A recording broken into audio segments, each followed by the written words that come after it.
What's up, this is GM, and before I start, I want to tell you about TubeBuddy. In case you don't know, TubeBuddy is a free website that will help you manage and grow your YouTube channel. Thanks to them, some of my videos even show up as top results. Want to give them a try? Check the description below for the link. Today's product is HAVIT's KB511L RGB mechanical keyboard. It also comes with a mouse, it comes with a wrist rest, and it comes with this nice pad, which I'll show in a little bit as well. So inside the box it comes with all of these, as well as a keycap removal tool and a user manual. So I'll go over some general info for these items, and then I'll go into them one at a time, so that way you can get a better idea of what's coming in this amazing combo.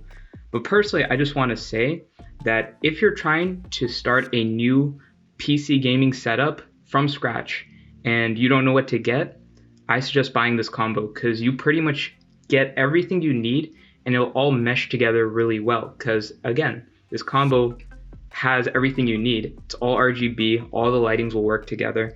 It is great. So let's go ahead and talk about some general info.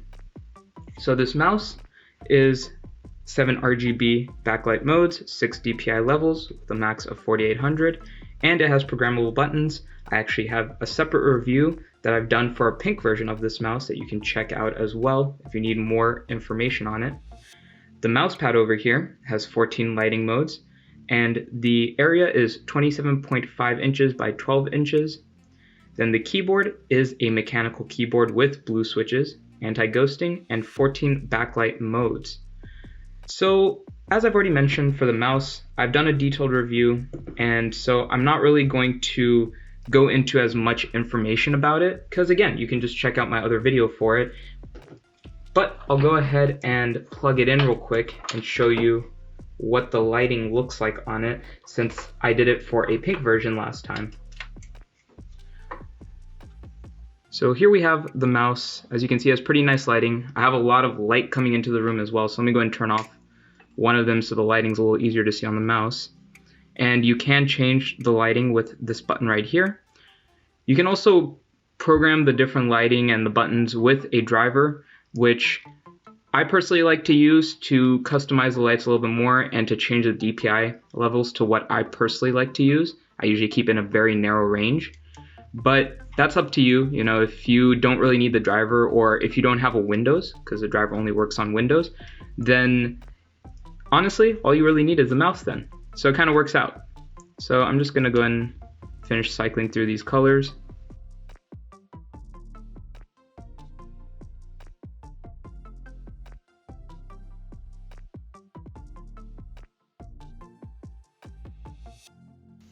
Alright, so that's pretty much all there is for the mouse. I'll go ahead and also mention how many buttons we have here. So let me turn the light back on over here. So we have 2 thumb buttons, got the left and right click. We have the scroll wheel, which is a button as well. And then we have the DPI and the color changing button. Bottom has some padding so that way it doesn't skid around as much. So that's always nice to have as well. So I'm going to go ahead and move this out of the way. I'll move the manual out of the way as well. So let's go and take a look at the mouse pad first before we look at this keyboard. So we're going to move the keyboard out of the way. Alright, so I went ahead and plugged it in. I'm going to turn off my lights so you can see the lighting on this better. Let me go and fix my camera settings a bit too. There we go. That should be a little easier to see now.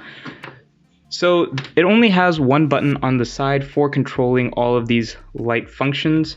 I'm going to go ahead and bring it a little closer like this so it's easier to see. So if you press it, as you can see, it'll change through the different lighting modes. And I'm going to go ahead and just cycle through them so you can see all of them.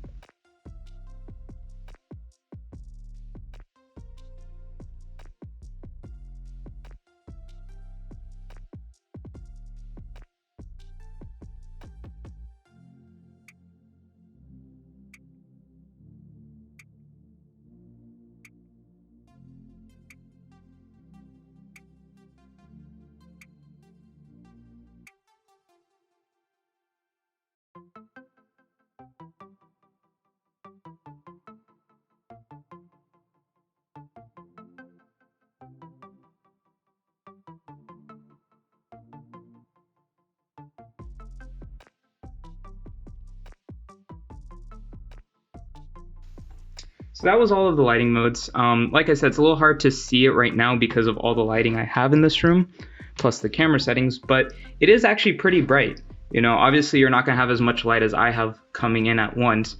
So when you're sitting in, let's say your bedroom, you're gaming, the lighting works pretty well. You'll be able to see it well. And this mouse pad is pretty large as well. Of course, I do have some that are bigger. I have some that are smaller. I think this is a perfect size for your keyboard and your mouse. Personally, I have an Alienware laptop, so I probably wouldn't use this size for that just because the height or the length of it isn't as long as I like it to be for putting my laptop in the center, putting a mini keyboard here, putting a mouse here. This probably wouldn't be the best for something like that. But if you're using it for a PC setup where you just have a keyboard and a mouse, this would be perfect. And I'll even show you real quick how much room it really has with this keyboard. And let me grab the mouse as well.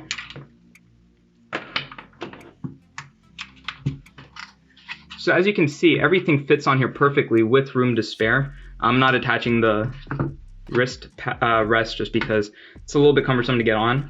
I'll show you why in a bit, but yeah, as you can see, you have plenty of room for this whole thing, and this mouse pad adds a lot of good traction for the mouse, so that way you get a very slick movement. So I'm going to go ahead and move all of this out of the way and just keep the keyboard, and I'll start talking about that. Alright, so now we have the keyboard itself.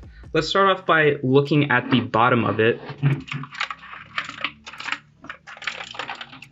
Alright, so as you can see here, we have two little pads right here, and there's none on these. However, this is sufficient to keep it from moving around, especially if you're keeping it on top of the mouse pad. And of course, you can pull out the kickstands. And then these little holes right here, I'm not 100% sure, but I'm assuming these are drain holes in case you spill some liquid on it. That's usually what these little holes are meant for, but don't quote me on that. I'm not 100% sure. And then of course you just attach this right into here if you wanted to use the wrist rest. Personally, I don't really use wrist rests for most gaming purposes, but that is an option. It is pretty wide, as you can see. I'm going to flip this back over. It will provide a lot of support, and the way that it attaches keeps it from coming off very easily. Like, you actually need to try pretty hard to get this off, which is one of the reasons I'm actually not going to put it on. I'm just going to move it out of the way, and we're going to focus on the keyboard itself. So let me go ahead and grab the tool that it gave me, and I'll show you how you put it on. Pretty much you just press down, it'll go around that and you just pull it up to take off a keycap. I personally don't like using these keycap tools because it can mark up the caps. So I'm going to use my finger and just show you what one of the switches looks like. As you can see right there. Let me go and focus that a little bit. As you can see, we got a blue switch right there. Then put this back on. Let me pull off a different one and just show you what it looks like. As you can see, they are pretty clicky as well. I'd say overall though, they're not as clicky as some of the other blue switch keyboards I've had, but they're still very clicky. So what I'm going to do now is I'm going to do some light touches, and then I'm going to do some full presses so you can get an idea of how loud it is. So I'm going to start off with light.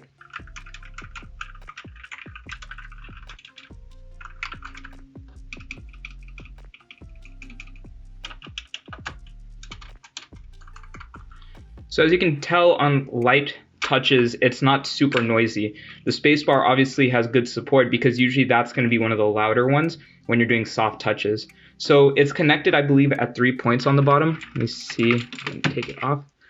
Yep, it has 3 connections on the bottom, so it keeps it very secure. And then, of course, I'll do some full presses so you can hear what it sounds like. I'll do one press, I'll do the bigger buttons as well as just one press, and then I'll do a little typing.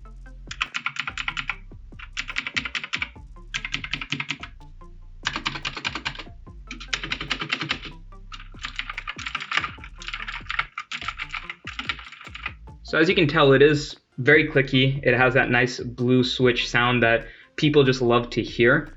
And the spacebar is going to be the loudest, and as the sizes get bigger, it does get a little bit louder as you press on it. So let me go ahead and plug it in so we can see the lighting modes. Alright, so I went ahead, I plugged it in, and as you can see, it has some pretty nice lighting going on right now, but I'm going to go ahead and turn off my light real quick so you can see what it looks like in the dark. So you can see it has a really nice pattern going on. I'm going to go ahead and turn my light back on. Just wanted to show you what it looked like real quick. So if you want to switch what kind of lighting mode we have, you press function and F9. And I'm just going to cycle through all of the different lighting modes so you can see. And I'm going to turn off my lights so it's a little bit easier for you to actually visualize it all.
Alright, so I went through all the different lighting modes, and you may have noticed a couple times I also switched up what color it's doing. So I'll go and turn my light back off so you can see it a little bit better. If I press function down, I can make each effect be a certain color. So as you can see, right now I'm just switching between the different colors. And then once you reach the lowest color, which is red, you just press function up to go all the way back to rainbow. So hit a couple times, and there we are. Right back to it. And you can do this for a couple of the lighting modes. You can't do it for all of them. So let's see. This one is one of those that I believe it can. It's just a breathing mode, so now it's just going to breathe on a single color. But you get the idea. I'm not going to go through every single one because that'll take a really long time to get through. So let me go ahead and turn the light back on. So overall, I really do like how it has all these amazing lighting effects. The brightness on it is pretty high as well. So you can see I've had keyboards that aren't nearly this bright with the RGB lighting. You can actually also do a custom light mode. So function CM1, 2, 3, 4, or 5, and you can set your own function and escape to start recording. And you can see these are flashing to let you know it's recording. And then you can press it, and you can change the color by pressing it a couple times. Pressing it like once after it's been lit up, it just turns it off. And so that way, if you just want to turn it off, you can do it quickly. But as you can see, the more I press it, the more colors show up. So I can do a bunch of different colors, and then I can just save it by pressing function record again. And now it's saved here on function CM1. And then these are just some of the presets that came on it. But of course, you can change all of these, get exactly what kind of color you want, get exactly what type of lighting you want. Let's say you only want certain keys to show up because those are the only keys you use, then you can do that. And I think that's a good function to have on mechanical keyboards. So now let's talk about its use in game. We'll talk about all three components, so the mouse pad, the keyboard, and the mouse. And I personally thought it worked really well. Overall, I had no complaints. I didn't have any lag or latencies. I found my performance to be pretty much the same as it always is. And I use a lot of different mechanical keyboards and mice pretty often just to kind of see if anything is better or worse. And yeah, I think overall this worked just as well as all my other games, or all my other mechanical keyboards and mice. I like that everything kind of fit together lighting wise. The keyboard, the mouse pad, all of it looked really nice together. I tried it all on Valorant and I had no issues whatsoever. So I want to also just mention, for a bundle like this, it's a really good price because generally you get just a keyboard for this price. So the price at which I got this for was about $55. And so generally I can only get a keyboard for $55. But this combo comes with the keyboard, the mouse, and the mouse pad for all $55. And so it's pretty much like you're just paying for the keyboard and you're getting a free mouse and gamepad for free. So I think that's a pretty good deal. Alright, that's it for this video. If you found this video helpful, I'd love it if you could leave a like and subscribe. Link to these products will be in the description below, of course. Leave any questions you have in the comments below as well. Thank you for watching.